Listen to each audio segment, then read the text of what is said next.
Bakka jirtan hundumaatti nagaaniif araarri Waaqayyoo isiniif haa baay'atu. Jaallatamtoota hordoftoota sagantaa keenyaa akkam jirtu? Ani luba Eeliyaas Addunyaati. Jaalala Waaqayyoo ta'e guyyaa har'aa sagalee tokko isiniif qabadhee dhiyaadheera. Ergaa baay'ee barbaachisaa jechuudha. Hanga dhumaatti akka isin na wajjin turtan jaalalaan isin gaafadhaa. Baay'ee galatooma. Sagantaan keenyi yeroo garaagaraa kanaan dura wal argaa turre yeroo muraasaaf gargarchitee ture. Maaliif jechaa kan turtaniittu Waaqayyo jaalala isaa ta'e yerootti ofiisaa jaalateetti immoo deebinee akka wal arginuufi ayyaana isaa nu baay'iseera. Galanni guddaan isaaf haa ta'u. Baga nagaan dhuftanii keessumaa yeroo jalqabaaf sagantaa kana daawwataa kan jirtanii Waaqayyo isin haa eebbisu. Kana booddee sagantaa itti fufee baay'ee barbaachisaa fi jireenya keenya jijjiiruu danda'u wal wajjiniin waan ilaalluuf subscribe gochuudhaan akkasiin maatii taatan asumaan isin jajjabeessuun barbaada. Waaqayyo ayyaana isaa hunduma keenyaaf haa baay'isu. Akka Waaqayyo dubbii isaa kanaan nu eebbisuu fi kadhannaa godhannee jalqabnaa. Waaqayyoon kadhanna. Galanni guddaan teessoo keessaa kabajaaf jaalala irratti siif haa ta'u. Abbaa keenya abbaa gaarummaa guddaaf amanamaa jaalala kee ta'e guyyaa har'aa dubbii keetiin akka wal arginuu fi haala waan nu mijeessiteef galanni guddaan siif haa ta'u. Gooftaa yeroo kana immoo karaa dubbii kee nu eebbisi. Waan nu barsiisuu barbaadde dhowwaa tokko malee nutti dubbadhu. Waan nu dhageesseef si haa galatu. Maqaa Gooftaa Yesuusiin si kadhannaa. Ameen. Ameen. Gooftaa keenyaaf galanni guddaan haa ta'u. Har'aa ergaa akkamiin gara keenya dhuftee jettanii yoo kan gaafattanii fi yeroo ammaa kana waldaa Adventistii guyyaa 7ffaa keessatti guutummaa caasaa walitti hin qabdu jiraal konfiraansii irraa jalqabee hanga lookaal cherchiitti sochiin baay'ee barbaachisaa ta'e tokko adeemsifamaa jira. Sochii kana hammam keessatti quba qaba? Sochiin kun sochii baay'ee dinqiidha. Sochii baay'ee murteessaa ta'edha. Nama hundumaa kan ilaallatu, nama hundumtuu kan keessatti qooda fudhachuu qabuu fi qooda fudhachuu danda'u, haala namni hundumtuu keessatti eebba isaa hirmaachuu danda'uun kan qophaa'e sochii baay'ee barbaachisaadha. Sochii kana hammam keessantu beeka? Sochiin kun maal jedhama? One Voice 27 jedhama. One Voice 27. Kana jechuun sagalee tokko 27 kan jedhudha jechuudha. Eenyu tokko qaba? Egaa sagantaan One Voice 27 jedhamu kuni maal irratti kan hundaa'edha? Dhimmi isaa maali jettanii warra gaafattaniif har'aa hubannoo barbaachisaa ta'e isiniif kennuu fi akkuma kana akkaataa kamittiin akka keessatti hirmaachuu dandeessanis kallattii tokko tokko isin agarsiisuudhaaf kanan isiniif qabadhee dhiyaadhedha jechuudha. Kanaaf hamma dhumaatti akka na wajjin turtan isin gaafachuun barbaada. Hubannoo gahaa argattu hamma dhumaatti wajjin turre Waaqa isin haa eebbisu. Egaa kana yommuu jalqabnu akkuma beeknu Gooftaan keenya Yesuus Kiristoos nu fayyisuudhaaf akka inni guutummaa guutuutti Waaqa ta'e otoo jiru nama ta'e immoo foon uffatee dhalatee guutummaa guutuutti hundumti keenyu kan beeknudha jechuudha. Sagaleen Waaqayyoo isa kana dubbata. Wanti nuti argines isa kana. Yesuus nuun fayyisuuf jecha maal ta'e? Foon uffate. Nama ta'e biyya lafaa kanarratti dhalate. Guutummaa guutuutti nama ta'e biyya lafaa kanarratti dhalate tajaajila gusaa guutummaatti fidee dhufe sana tajaajiluudhaaf yeroo keessa darbuun akka isarra ture guutummaa guutuutti sagalee Waaqayyoo yommuu dubbisnu hin argina. Yesuus dhalatee booddee akkuma nama tokkootti sadarkaa jireenyaa garaagaraa keessa darbe, yeroo ijoollummaa keessa darbeera, yeroo dargaggummaas akkuma kana kallattii adda addaan hanga umuriinsaa waggaa 30 guutuutti bifa adda addaatiin tajaajila isaa alkallattiitiin kennaa ture. Haa ta'u malee guutummaa guutuutti labsii wangeelaa hojii isaa bifa adda ta'een kan inni jalqabe akka umuriinsaa waggaa 30 yommuu guute akka ta'e sagalee Waaqayyoo keessaa argina. Kana eessarraa argina? Luqaas boqonnaa 3 lakkoofsa 21 hanga lakkoofsa 23 yommuu dubbistan isa kana argitu jechuudha. Sana dura maal gochuutu irra ture? Yesuus cuuphamuutu irra ture. Cuuphamuutu irra ture. Sun immoo maaliif ta'e jettanii yoo gaafattanii duraan dursa Daani'el boqonnaa 9 keessatti akka dubbatu sagalee Waaqayyoo lakkoofsa 26-27 yommuu dubbiftanii masiin dibamee akka inni moosifamu sagalee Waaqayyoon dubbata. Dibamee akka inni moosifamu. Dibamee moosifamu jechuun maal jechuudha? Cuuphaa jechuudha. Yesuus akka inni cuuphamu. Hafuura qulqulluutiin immoo akka inni dibamu sagalee Waaqayyoo duraan dursee raajii dubbateera jechuudha. Akkuma raajii duraan dursee Daani'el keessatti caafametti Yesuus dhufee dhalatee guddatee booddee Yohaannis yeroo labsii yaada garaa geeddarannaa Gooftaa Yesuusiif karaa qopheessuu labsaa turetti namoonni cuuphamanii yaada garaa isaanii geeddarachuu akka mul'isan yeroo namoonni barataa turanitti akkuma kana cuuphamaa turanitti Yesuusis cuuphamuudhaaf gara Yohaannis cuuphaa akka dhufe sagalee Waaqayyoo hin dubbata. Kanaaf Yesuus cuuphamuudhaaf gara Yohaannis cuuphaa dhufe innis immoo maal ta'e hin cuuphame jechuudha. Wangeela Maatewos boqonnaa 3 lakkoofsa 13 hanga lakkoofsa 17 yommuu dubbiftan immoo Yesuus akka cuuphame argina. Maal jedha? Yesuus yommus Yohaannis cuuphaan akka isa cuuphuuf Galiilaadhaa Yordaanositti isa bira dhufe. Yohaannis garuu siin cuuphamuun anaaf hin barbaachisaa, ati immoo cuuphamuudhaaf gara koo dhuftaa jedhee jabeessee isa ittise. Yesuus garuu deebisee Waaqayyo duratti waan qajeelaa ta'e hundumaa akkasitti raawwachuu waan nuuf ta'uufi amma na ittisuu dhiisi jedheen. Kanarratti Yohaannis isa ittisuu dhiise. Yesuus cuuphame bishaanicha keessaa akkuma ba'een kunoo bantiiwwan Waaqaa hundinuu isaaf banaman. Achumaan hafuurri Waaqayyoo akka gugeetti dhufe isarra buusaan arge. Kunoo sagaleen immoo inni kun ilma koo isa jaallatamaadha, gammachuun koo isatti raawwatama jedhee Waaqarraa dubbate jedha. Yesuus maal ta'e jechuudha? Hin cuuphame. Cuuphame erga bishaan keessaa ba'e immoo hafuurri qulqulluun maal ta'e? Bantiin Waaqaa isaaf banamanii hafuurri qulqulluun akka gugeetti dhufe isarra bu'ee jedha. Kuni maal ta'uu isaa mul'isa jechuudha? Hafuurri qulqulluun Yesuusin dibuu isaa argina jechuudha. Hafuurri qulqulluun Yesuusin isa dibe. Maaliif isa dibe? Tajaajilaaf isa dibe. Hojii isaa guutummaatti akka inni jalqabuuf isa dibe. Hafuura ittiin dibame kana gara lafa onaatti akka gaggeeffame sagalee Waaqayyoo dubbatu Wangeela Maatewos boqonnaa 4 lakkoofsa 1 irraa akkas jedha. Ergasii Yesuus seexanaan qoramuudhaaf hafuura qulqulluudhaan gara lafa onaatti gaggeeffame jedha. Yeroo namoonni cuuphamanitti Yesuusis maal ta'e? Hin cuuphame. Hafuura qulqulluudhaan guutame. Hafuura qulqulluudhaan guutame maal ta'e jechuudha? Tajaajila isaa guutummaatti jalqabe jechuudha. Tajaajila isaa guutummaatti jalqabe jechuun nu fayyisuudhaaf isa dhufe. Hojii hafuuraa hojjechuudhaaf dhufe hundumaa guutummaatti hojjechuudhaaf Yesuus dibamee moosifame jechuudha. Dibamee moosifame akka waggaa 30 ta'etti umuriin isaa tajaajila isaa kana guutummaatti jalqabe. Gooftaa Yesuus Kiristoos tajaajila isaatiif dibamee kan inni itti moosifame akka lakkoofsa raajiitti dhaloota Kiristoos booddee bara 27 keessa akka ta'e kutaan kitaaba qulqulluu macaafni Daani'eel guutummaatti lafa nuu kaa'a jechuudha. Kanaaf Yesuus bara araaraa waggaa 27ffaatti kan inni cuuphame. Yeroo sanatti umuriin isaa akkam ture jedha? Akka waggaa 30 ture jedha. Luqaas boqonnaa 3 lakkoofsa 23 irraa immoo yommuu dubbisnu. Yesuus dibamee moosifame guutummaa guutuutti hojii isaa jalqabe. Yommuu hojii isaa jalqabu Yesuus yeroo jalqabaatiif sagalee inni dubbate dubbii afaan isaa keessaa ba'e eessa arganna? Wangeela Maarqos boqonnaa 1 lakkoofsa 14 hanga lakkoofsa 15tti akkas kan jedhu arganna. Yohaannis cuuphaan mana hidhaatti dabarfamee erga kennamee booddee Yesuus kutaa biyya Galiilaa dhufe wangeela Waaqayyoo lallabe. Barichi raawwatameera, mootummaa Waaqayyoo dhiyaateera. Yaada garaa keessanii geeddaradhaa, wangeelattis amanaa jedhee jedha. Asirratti kan arginu maaltu ta'e? Yohaannis otoo dhugaa kana lallabaa jiru, sagalee Waaqayyoo lallabaa otoo jiru, ari'atamuudhaan mana hidhaatti dabarfamee akka inni kenname macaafni qulqulluun dubbata. Achi mana hidhaa sana keessa otoo jiru Yohaannis mormi isaa irraa citee aarsaa ta'e jechuudha. Yeroo Yohaannis tajaajila nama qopheessuu kanarraa aarsaa ta'e ajjeefamutti gooftaa Yesuus immediately tajaajila isaa jalqabe. Of qopheesseera. Waa hundumaatiif of qopheessee waan jiruuf tajaajila isaa itti fufee jedha. Tajaajila isaa kana yommuu itti fufu Yesuus maal jedha? Barichi raawwatameera. Mootummaa Waaqayyoo dhiyaateera. Yaada garaa keessanii geeddaradhaa. Wangeelatti amanaa. Qabxii gurguddaa 4 kana dubbate. Yesuus barichi raawwatameera jedha. Maaliif barichi raawwatameera? Duraan dursee kun akka ta'u caaffan raajiin dubbatame. Isaayaas dubbateera. Raajoonni dubbateera. Bal'inaan immoo Daani'eel waa'ee Masii dubbatee waan jiruuf yeroon isaa hin ga'e jechuudha. Yesuus barichi raawwatameera. Akkuma duraan dursee dubbatametti Yesuus yeroo inni itti cuuphamee hojii isaatiif fo'amu hin ga'e jechuudha. Kanaaf barichi raawwatameera. Mootummaan Waaqayyoo dhiyaateera. Kan namoonni tajaajila Yesuusiin, fayyisuu Yesuusiin, waamicha Yesuusiin dukkana keessaa, cubbuu keessaa gara mootummaa Waaqayyootti ba'an yeroon isaa maal ta'eera?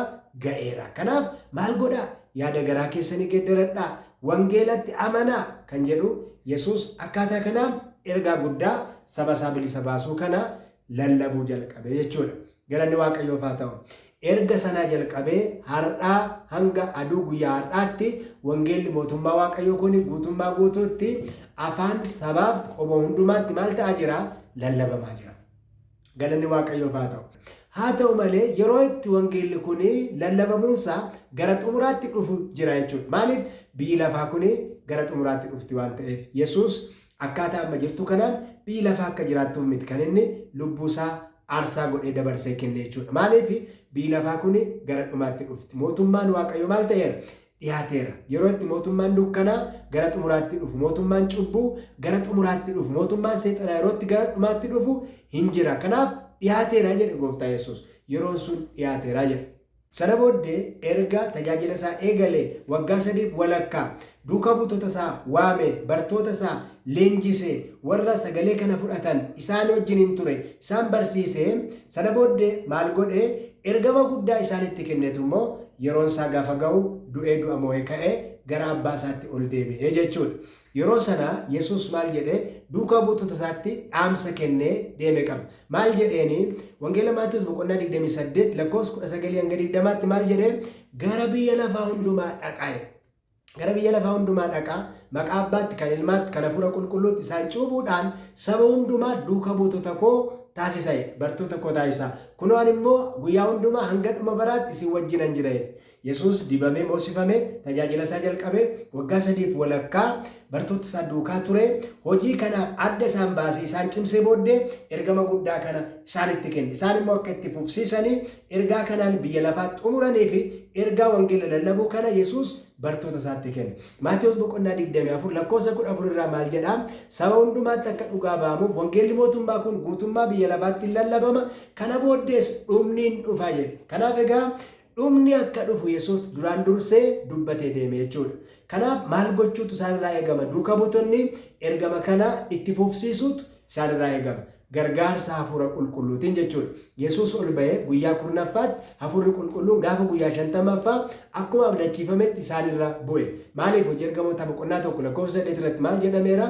Hafuurri Qulqulluu yommuu isinirra bu'u isin humna godhattu. Yerusaalemitti, Yihuudaa hundumaatti, hamma daara lafaatti maal taatu? Dhugaa baatota koo taatu jedheera. Kana qofa miti. Hamma Hafuura Qulqulluu argattanittis immoo Yerusaalem keessaa hin bayinaa jedhees akeekkachiisa isaaniif kennee ture. Ergama kana ofiisaa ergama kana ba'ee bartoota isaatti ergama kana kenne, isaan immoo ergama kana akka ba'aniif Hafuura Qulqulluu isaaniif abdachiisee ol ba'ee Hafuura Qulqulluu isaaniif erge. Bartoonni Hafuura Qulqulluutiin guutamanii hojii kana, hojii misraachoo gara jireenya bara baraatti namoota waamu, Yesuusiif duukaa buutuu ta'uu kana akka isaan hojjetaniif Yesuus ergama guddaa kana isaaniif kennee deeme. Isaan wajjin immoo akka ta'u waadaa isaaniif galee jechuudha. Galanni guddaan isaaf haa ta'u. Egaa kun erga ta'ee har'a waggaa 2000ffaasaa kan inni guutu bara fuuldura keenya jiru bara 2027 kana jechuudha. Akka lakkoofsa raajiitti Gooftaa Yesuus dibamee kan inni moosifame dhaloota Kiristoos booddee bara araaraa waggaa 27ffaattiidha. Waggaa 27ffaa. Har'a waggaa 27ffaa sarraa kaatanii yommuu ilaaltan waggaa 2000 kan inni guutu 2027 bara fuuldura keenya jiru kana. Waggaa 2000 guutuu jalqabbii tajaajila Yesuus kana sababeeffachuudhaan akka waldaa Adventistii guyyaa 7ffaatti Waaqayyo mul'ata akkamii, sochii akkamii nuuf kenne, sochii irra deebinee tajaajila wangeelaatiif of kennu nuuf kenne jechuudha. Waggaa 2000ffaa sababeeffachuudhaan cuuphamuu fi tajaajila jalqabuu Yesuus waggaa 2000ffaa sababeeffachuudhaan har'a akkuma bartootatti ergamni kenname, anaaf isinittis ergamni gara biyya lafaa hundumaa dhaqnee waa'ee mootummaa Waaqayyootiif namoota qopheessuu kana ergama kana kan fudhanne irra deebinee sanaaf of kennu Waaqayyo carraa nuuf kenne jechuudha. Galanni isaaf haa ta'u. Mootummaan Waaqayyoo baay'ee nutti dhiyaateera. Kanaaf har'as yaada garaa geeddarachuun nu barbaachisa. Wangeela mootummaa Waaqayyoo kanatti amanuun nu barbaachisa jechuudha. Misraachoo kana immoo gara namootaa fudhannee deemuun baay'ee nu barbaachisa jechuudha. Kanaaf 1 Voice 27 sagaleen tokko 27 kan jedhu kuni waamicha waliigalaa akka waldaa Adventistii guyyaa 7ffaatti Waaqayyo biraa dhufe ani isin sabni Waaqayyoo, warri Waaqayyoo dhugaa kana nuuf kenne, warri Kiristoos Yesuusitti amanuudhaan fayyine irra deebinee waamicha kana labsuu, waamicha kana misraachoo kana himuu, namoota mootummaa Waaqayyootiif qopheessuudhaaf Waaqayyo carraa nuuf kenne jechuudha.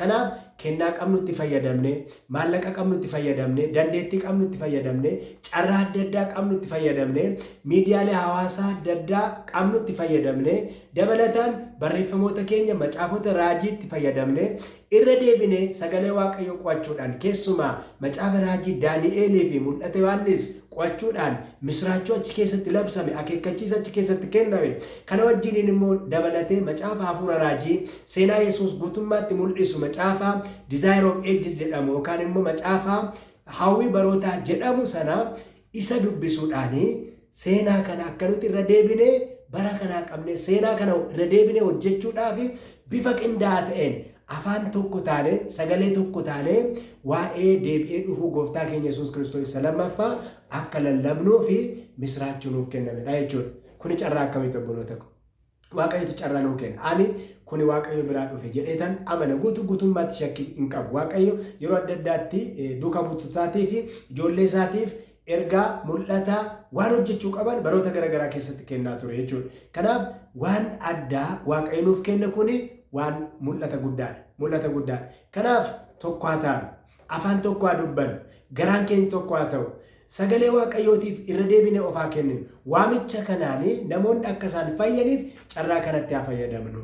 Gooftaa Yesuus tajaajila jalqabe kan nus irra deebinee gaafa amannee cuuphamnee jalqabnee by the way kakuu gallee hojii kanatti seenne irraa eebbisin.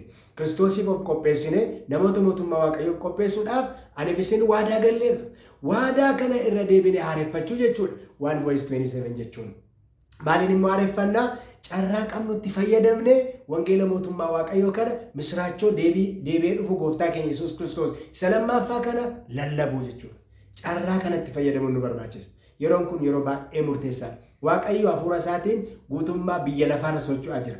Waldaa isaa sochoosaa jira. Gaggeessitoota sochoosaa jira.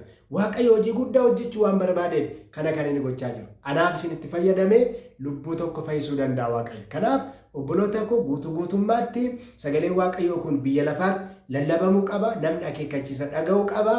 Akeekkachiisi kun immoo kan biyya lafaa mootummaa Waaqayyootiif qopheessu eenyu harka jira? Anaaf isin harka jira. Innis maaliin?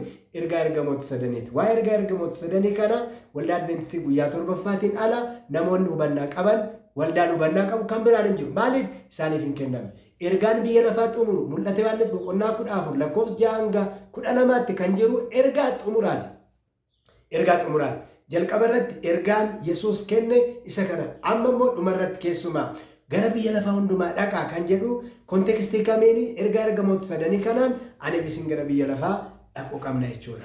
Karaa kan biraa carraa kanaaf immoo dur wanti adda godhu dur gara biyya lafaa hundumaa dhaquun baay'ee salphaa hin turre. Yesuus maal jedhe? Yerusaalemitti, Yihudaa hundumaatti, Samaariyaatti, mandaara lafaatti dhugaa baatu tokko taatu. Yerusaalemii jalqabne, Yerusaalem, Yihudaa, mana keenya, ollaa keenya, mandara keenya, naannoo keenya akka guutummaa biyyaatti adeemsa kanaan. Har'a garuu al takka iddoo tokkotti teenyaaniif isin sagalee waaqayyoo kana mana hundumaa biyya hundumaatiin ga'uun kan ittiin danda'amu waaqayyo carraa nuuf kenne. Carraan inni nuuf kenne keessa tokko maaliin? Miidiyaalee hawaasaati. Egaa ergaan sagalee waaqayyoo bara hundumaa keessatti tokkuma hin jijjiiramu. Karaa nuti sagalee waaqayyoo himnu garuu hin jijjiiramu. Bifa adda addaatiin baroota adda addaa keessatti waaqayyoo saba isaatti fayyadamaa ture jechuudha. Barreeffamootaan, maxxansa garagaraan, macaafni barreeffamuudhaan akkuma kana kallattii garagaraan miidiyaalee garagaraatiin wanta waaqayyoo baroota keessatti kenneen hojii waaqayyoo maal ta'a ture? Hojjetamaa ture. Har'aan waan isin baay'ee haala kan nuuf salphise anamma kunoo iddoo jiru taa'ee mana koo taa'ee isinitti sagalee waaqayyoo kanan dubbachaa jiru waaqayyo miidiyaalee hawaasaa nuuf kenne. Kanaaf miidiyaalee hawaasaa keenya keessumatti sagalee waaqayyoo ittiin labsuudhaaf misraachoo wangeela bara baraa kana lallabuudhaaf itti fayyadamuu qabna kan jedhu waldaan Adventistii guyyaa torbaffaa waamicha guddaa dhiyeessitee jirti jechuudha. Kanaaf nus akka sabaatti isa kana fudhachuu qabna. Tumsuu qabna jechuudha. Hojii kanaaf kadhachuu qabna. Hojii kana wajjin dhaabachuu qabna. Hojii kana hojjechuu qabna. Akka tajaajiltootaatti akka saba waaqayyootti hundumti keenyu sabni waaqayyoo tajaajiltootaadha. Kanaaf tajaajila kana keessatti qooda fudhachuu qabna jechuudha. Miidiyaalee hawaasaa keenya maal gochuutu nu barbaachisa? Tajaajila kana adda baasuu qabna jechuudha. YouTube keenya, Telegramii keenya, WhatsApp, TikTok namni miidiyaalee hawaasaa hin fayyadamin jiru tarii nama muraasa yaada almost hundi keenya itti fayyadamaa jirra. Kanaaf kanatti fayyadamne maalaa goonu misraachoo kana halabsinu. Gooftaa keenya Yesuus Kiristoosiin namootatti dhugaa haa baanu, mootummaa waaqayyoof namoonni akka qophaa'aniif haa hojjennu. Ergaa deebi'ee dhufuusaa isa lammaffaa kana haa labsinu. Namoota qopheessinu. Ergaa ergamoota sadanii maal goonu haa lallabu. Yeroo kana namoonni qophaa'u, namoonni hin fayyu, dhufaatiin gooftaa Yesuus immoo hin ariifata, nu immoo dafnee maal taana gara samii deemna jechuudha. Kan akka goonuuf Waaqa hunduma keenyaa gargaaru. Egaa kanaaf of qopheessaa. Kanadhaa. Fulbaana 5 akka lakkoofsa faranjiitti yookaan immoo September 5 guutummaa guutuutti akka waldaatti ergaan kun hin labsama jechuudha. Hin labsama sana booda jalqabee September 5 2026 irraa jalqabee yookaan immoo September 5 2026 irraa jalqabee hanga dhuma waggaa 2027 ergaan kun itti fufa jechuudha. Kanaaf haa qophoofnu, haa qopheessinu, haa kadhannu, haa hojjennu. Miidiyaalee hawaasaa keenya tajaajila kanaaf adda haa baafnu. Kanaaf anillee har'a kana gara keessan dhufee fi tajaajila kana tumsuudhaaf hojii kana addatti hojjechuudhaaf kana booddee miidiyaalee hawaasaa keenyaatti hin fayyadamna. Anis miidiyaalee hawaasaa kan dhuunfaa kootti nan fayyadama. Telegiraamii, yuutuubii akkuma kana tiiktookii isaan kana kallattii adda addaan itti fayyadamaan jira. Karaa kana wal gargaarree hojii Waaqayyoo akka hojjennu misiraachoo kana akka himnuu fi dhufaatii gooftaa keenya Yesuus Kiristoos akka ariifachiifnu namoota dukkana keessa jiraniif ifa akka taanu isa kana akka hubannuufanii gara keessan dhufe jechuudha. Gooftaan galata guddaa argatu waan na wajjin turtanii fi galatoomaa gara fuulduraatti yeroo wajjin waan qabaannuu fi bal'inaan deebinee kan wajjin ilaallu ta'a.